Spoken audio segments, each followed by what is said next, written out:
আগামী বছরের জুনের পর 1 ঘন্টাও ক্ষমতায় থাকবেন না ডক্টর ইউনূস। পাগল বেশে এসে পরিবারের সবাইকে অচেতন, পরে টাকা সোনা চুরি। জানাবো অন্তর্বর্তী সরকারের ব্যর্থতা না দেশের ব্যর্থতা। এবং সর্বশেষ জানাবো নির্বাচন 30 জুনের পরে যাবে না, এতে সবাই সন্তুষ্ট বলছেন প্রেস সচিব। এতক্ষণ শুনছিলেন সংবাদ শিরোনাম, এবারে বিস্তারিত। তবে তার আগে অনুরোধ থাকবে আমাদের চ্যানেলটি সাবস্ক্রাইব করে বেল আইকনটি ক্লিক করুন। আগামী বছরের জুনের পর 1 ঘন্টাও ক্ষমতায় থাকবেন না ডক্টর ইউনূস। বাংলাদেশ খেলাফতে মজলিসের আমির মাওলানা মামুনুল হক বলেছেন, প্রধান উপদেষ্টা তাদের আশ্বস্ত করেছেন যে যদি সবাই মিলে সহযোগিতা করি তাহলে তিনি দেশ ও জাতিকে একটি গন্তব্যে পৌঁছে দিয়ে দায়িত্ব শেষ করবেন। তিনি বলেন, তিনি আমাদের কঠোরভাবে জানিয়েছেন 2026 সালের 30 জুনের পর 1 ঘন্টাও তিনি ক্ষমতায় থাকবেন না। এর আগেই নির্বাচন সম্পন্ন করবেন এবং একটি গ্রহণযোগ্য নির্বাচন উপহার দিতে চান দেশ ও আন্তর্জাতিক মহলের কাছে। তিনি বলেন, আমাদের পক্ষ থেকে 3টি বিষয় গুরুত্ব দিয়ে বলেছি। আমরা প্রধান উপদেষ্টাকে বলেছি, সংস্কার নিয়ে এখনো সরকারের পক্ষ থেকে কাঙ্ক্ষিত কোনো লক্ষণ দেখতে পাচ্ছি না। এটি একটি অনিশ্চিত পথে হাঁটা, তাই আমরা চাই সুনির্দিষ্ট লক্ষণ বা পদক্ষেপ নির্ধারণ। শাপলা চত্বর ও অন্য হত্যাকাণ্ডগুলোর বিচার নিয়ে তিনি বলেন, শাপলা চত্বর থেকে শুরু করে জুলাই বিপ্লব পর্যন্ত সব হত্যাকাণ্ডের বিচার কার্যক্রম দৃশ্যমান হোক, এটা ছিল আমাদের দ্বিতীয় দাবি। তিনি আমাদের আশ্বস্ত করেছেন যে খুব শিগগিরই এই বিষয়ে অগ্রগতি দেখা যাবে এবং একটি দুটি হলেও বিচার দৃশ্যমান হবে। রাজনৈতিক আলোচনা ও করিডোর ইস্যু নিয়ে তিনি বলেন, খেলাফত মজলিসের পক্ষ থেকে বলা হয়, করিডোরের বিষয়ে আমরা উদ্বেগ জানালে তিনি জানিয়েছেন, দেশবিরোধী কোনো কার্যক্রম তার দ্বারা সংগঠিত হবে না। যে কোনো বিষয়ে রাজনৈতিক দলগুলোর সঙ্গে আলোচনা করেই সিদ্ধান্ত নেওয়া হবে। নারী সংস্কার কমিশন ও নির্বাচন প্রসঙ্গে মামুনুল হক বলেন, নারী সংস্কার কমিশন নিয়ে আমাদের উদ্বেগের কথাও জানানো হয়েছে। এ বিষয়ে তিনি আশ্বস্ত করেছেন, কোনো বিতর্কিত ইসলাম বিরোধী আইন বাংলাদেশে কার্যকর হবে না। নির্বাচনের সময় নির্ধারণের বিষয়ে তিনি বলেন, আমরা স্পষ্টভাবে বলেছি, নির্বাচন নিয়ে যেন বিভ্রান্তি না থাকে, সুনির্দিষ্ট সময় ঘোষণা করা হোক। উত্তরে তিনি বলেছেন, 2026 সালের জুনের মধ্যেই নির্বাচন সম্পন্ন করা হবে। পাগল বেশে এসে পরিবারের সবাইকে অচেতন, পরে টাকা সোনা চুরি। লক্ষ্মীপুরের কমলনগরে চেতনানাশক মেশানো খাবার খেয়ে একই পরিবারের সবাইকে অচেতন করে ঘরের থাকা টাকা ও সোনা চুরির ঘটনা ঘটেছে। রোববার সন্ধ্যায় চরমার্টিন ইউনিয়ন পরিষদের প্যানেল চেয়ারম্যান ও তারেক রহমান রকি বিষয়টি নিশ্চিত করেছেন। এর আগে শনিবার রাতে চরমার্টিন ইউনিয়নের শাহাবুদ্দিন বাজারের পূর্ব পাশে নূরনবীর বাড়িতে এই ঘটনা ঘটে। আহত নূরনবীর মেয়ে মেরিনা আক্তার বলেন, আমি শনিবার সকালে বাবার বাড়িতে বেড়াতে আসি। দুপুরে এক বৃদ্ধ বাড়িতে আসে, দেখতে পাগলের মতো। তিনি খাবার চাইলে দেওয়া হয়। অসুস্থ হয়, তাকে নিয়ে কোনো সন্দেহ করা হয়নি। সন্ধ্যার পরে সবাই খাবার খেয়ে অচেতন হয়ে পড়ে। ধারণা করা হচ্ছে ওই বৃদ্ধ কোনোভাবে খাবারের সঙ্গে চেতনানাশক ওষুধ মিশিয়ে রেখেছেন। আহত নূরনবীর মেয়ে মেরিনা আক্তার বলেন, আমি শনিবার সকালে বাবার বাড়িতে বেড়াতে আসি।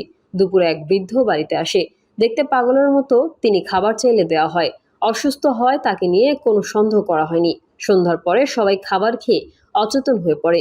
ধারণা করা হচ্ছে ওই বৃদ্ধ কোনোভাবে খাবারের সঙ্গে চেতনানাশক ওষুধ মিশিয়ে রেখেছে। নূরনবীর আরেক মেয়ে নূরনাহার বেগম বলেন, রাতে খবর পেয়ে বাবার বাড়িতে এসেছি। অচেতন অবস্থা বাবা মা, 2 ভাই ও ভাবিকে হাসপাতালে পাঠাই। মেরিনা অসুস্থ অবস্থায় আমাদের সঙ্গে বাড়িতে ছিল। রাতে শব্দ শুনে ঘুম ভাঙলে দেখি অচেনা একজন বাসার ভেতর তালা ভাঙার চেষ্টা করছেন। তখন চিৎকার দিলে তিনি পালিয়ে যান। তিনি আরো বলেন, তারা সংঘবদ্ধ কয়েকজন ছিলেন। তারা বাসার আলমারিতে থাকা 1,80,000 টাকা, 6টি মোবাইল ফোন ও প্রায় 6 ভরি স্বর্ণালংকার নিয়ে পালিয়ে যান। নূরনবীর ভাতিজা জাবেদ হোসেন বলেন, চিৎকার শুনে ঘুম উঠে দেখি বাসার সব দরজা খোলা। বাসার বারান্দার রড কেটে ঘরে ঢুকে সব নিয়ে গেছে দুর্বৃত্তরা। চরমার্টিন ইউনিয়ন পরিষদের প্যানেল চেয়ারম্যান তারেক রহমান রকি বলেন, ঘটনাটি দুঃখজনক। খবর পেয়ে পরিবারের লোকজনের সঙ্গে কথা বলেছি। তাদের থানায় মামলা করার পরামর্শ দেওয়া হয়েছে। এসব ঘটনায় সবাইকে সচেতন হওয়ার আহ্বান জানান তিনি। অন্তর্বর্তী সরকারের ব্যর্থতা না দেশের ব্যর্থতা। একটি বাংলা গানের প্রথম কলি এরকম, আমার বয়স বাড়ে কিন্তু আমি বাড়ি না। এক কথায় আমার বয়স হলো আমি অপরিণতি থেকে যাই। বিখ্যাত স্কটিশ লেখক উইলিয়াম ব্যারি তার উপন্যাসে পিটার প্যান নামের একটি চরিত্র সৃষ্টি করেছিলেন। সেই চরিত্র সবসময় শিশুর মতো ব্যবহার করত। তার আশপাশের সবাই পরিপক্ক হলেও সে চিরকাল বালখিল্য ব্যবহার করে মানুষকে আমোদ দিত। পিটার প্যান চরিত্রটি পরে ইংরেজি ভাষায় ব্যবহার করা হয় এমন একজন ব্যক্তির বর্ণনা দিতে যিনি পরিপক্কতাতেও বড় হতে চান না। মানুষটি চিরকাল অপরিপক্ক থেকে যায়, যেই 2 বছরের শিশুর মতো আচরণ করে। এই মানুষগুলো কখনোই শৈশবের অহংকেন্দ্রিক আত্মকেন্দ্রিক পরিণত পর্যায়ে অতিক্রম করতে পারে না। আমি এই উপসর্গকে একটি দেশ বা জাতিকে বর্ণনা করার জন্য প্রসারিত করতে পারি, যদি এটি বর্ণনার সঙ্গে খাপ খায়। আমি আমার প্রিয় দেশ বাংলাদেশের জন্য এই উপমা টানতে বাধ্য হচ্ছি। সমাজের অবস্থা দেখে মনে হয় না কোনো দায়িত্বশীল ব্যক্তি দেশে আছে। যে যার খুশি মতো আন্দোলন চালাচ্ছে, তার দাবি নিয়ে হয় অফিস ঘেরাও করছে কিংবা রাস্তা অবরোধ করছে, তার অধিকর্তা কিংবা প্রতিষ্ঠান প্রধানের অপসারণ চাইছে। তাদের কাছে নিজের চাওয়া সবচেয়ে জরুরি, যা এখনই সমাধান করতে হবে।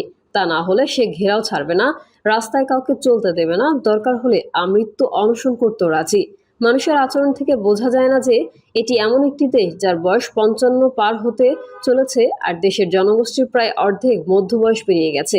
কিন্তু মানুষের আচরণ সেই পিটার প্যান চরিত্রের মতো, তারা এত বছরও বদলাতে পারেনি। প্রতিটি দাবির জন্য তারা তাৎক্ষণিক সন্তুষ্টি চায়। এই দাবির ব্যাপারে কেউ কম যায় না। ছাত্র, সরকারি কর্মচারী, পুলিশ, ব্যবসায়ী, পরিবহন শ্রমিক এবং তারপর রাজনীতিবিদেরা যে দাবিগুলো উত্থাপন করেছেন তার উদাহরণ নিন। দেশ একটি বিশাল আন্দোলনের ময়দানে পরিণত হয়েছে, যেখানে প্রায় প্রতিটি গোষ্ঠী নিয়মিত বিক্ষোভ জানাচ্ছে, তাদের নালিশের তাৎক্ষণিক সমাধান চাইছে। তারা তাদের দাবি আদায় না হওয়া পর্যন্ত নতি স্বীকার করবে না। এটা হয়তো থামতো, কিন্তু আশ্চর্যজনকভাবে অনেক ক্ষেত্রে তারা জয়ী হয়েছে এবং তাদের অন্যান্য অসন্তুষ্ট অংশের কাছ থেকে নতুন দাবি উত্থাপিত হচ্ছে। এই এক অন্তহীন চক্র। কিন্তু কিভাবে এবং কখন এটি শুরু হয়েছিল? 9 মাস আগে ছাত্রদের দ্বারা শুরু হওয়া ব্যাপক বিক্ষোভ আমাদের ইতিহাসের এক অন্যতম রাজনৈতিক আন্দোলনের রূপান্তর হয়েছিল, যার ফলে একটি অত্যন্ত অজনপ্রিয় সরকার এবং এর সমানভাবে অজনপ্রিয় নেতাকে ক্ষমতাচ্যুত করা হয়েছিল। কিন্তু 9 মাস আগের অস্থিরতা এখনো শেষ হয়নি। দুর্নীতিগ্রস্ত ও অত্যাচারী শাসনের পতনে যেই গণস্বস্তি ও আনন্দ উদযাপন করা হয়েছিল, তা হয়ে গেল ক্ষণস্থায়ী। দীর্ঘদিন ধরে দুর্ভোগে থাকা জনগণের আশা ছিল দেশে এক নতুন পথে যাবে। এর পাশাপাশি আরও একটি আশা ছিল স্বৈরাচারী শাসনের শিকার জনগণ দেশে ন্যায় বিচার, সুশাসন এবং একে অপরের প্রতি শ্রদ্ধা ফিরিয়ে আনার যত্ন নেবে। নিজেদের হারানো অধিকার ফিরিয়ে দিয়ে অন্যের অধিকারের প্রতিও শ্রদ্ধাশীল হবে। ক্ষমতাসীন রাজনৈতিক দলের সরকারি ও বেসরকারি ক্যাডারদের মতে নতুন কোনো জুলুমবাজ দল গড়তে দেবে না। অন্তত আন্দোলনের প্রথম দিকে মানুষের আশা তাই ছিল। কিন্তু আমাদের তরুণদের আন্দোলনের পর দেশ ও জনগণের আচরণে পরিবর্তন আশা করা গেলেও শেষ পর্যন্ত সব শ্রেণীর মানুষকে সম্পৃক্ত না করতে পারলে দেশকে আইনের শাসন ও শৃঙ্খলায় ফিরিয়ে আনা সম্ভব হবে না বলেই মনে করা হচ্ছে। এর মূল কারণ, এ পর্যন্ত আমাদের অন্তর্বর্তী সরকার, যার সঙ্গে কিছু তরুণ আন্দোলনকারীও জড়িত, তারা দেশের অস্থিরতাকে এখনো দূর করতে পারছে না। তা নিজেদের মধ্যে মতবিভেদের জন্য হোক কিংবা অন্যান্য রাজনৈতিক দলের সঙ্গে মতবিরোধের জন্য হোক। এটা ঠিক যে আগস্টের সরকার পরিবর্তন কোনো নির্বাচনের মাধ্যমে ছিল না, বরং এটা ছিল একটা গণ আন্দোলনের পরিবর্তন। যেহেতু এ ধরনের আন্দোলনের নেতৃত্ব প্রথমে বিক্ষিপ্ত থাকে, তাই আইন শৃঙ্খলা স্থাপনে সরকারকে বেগ পেতে হয়।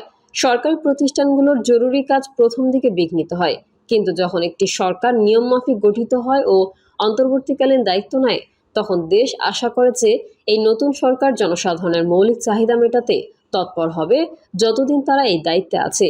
এই মৌলিক চাহিদার মধ্যে অন্যতম দেশে আইন শৃঙ্খলা স্থাপন, মানুষের মৌলিক অধিকার অর্থাৎ জানমালের নিরাপত্তা, স্বাধীনভাবে চলাফেরা এবং নিজের অধিকারের সঙ্গে অন্যের অধিকারের প্রতি সম্মান দেখানোর নিশ্চয়তা করা। কিন্তু দুর্ভাগ্যজনকভাবে নেতৃত্বের পরিবর্তন হলেও এই মৌলিক অধিকারগুলো সর্বস্তরে ছড়িয়ে পড়েনি।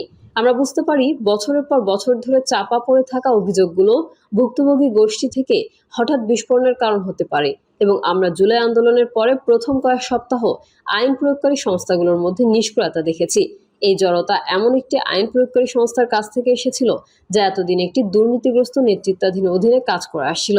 তবে আমরা আশা করেছিলাম অন্তর্বর্তী সরকার স্থিতিশীল হলে স্বাভাবিক অবস্থায় ফিরে আসবে।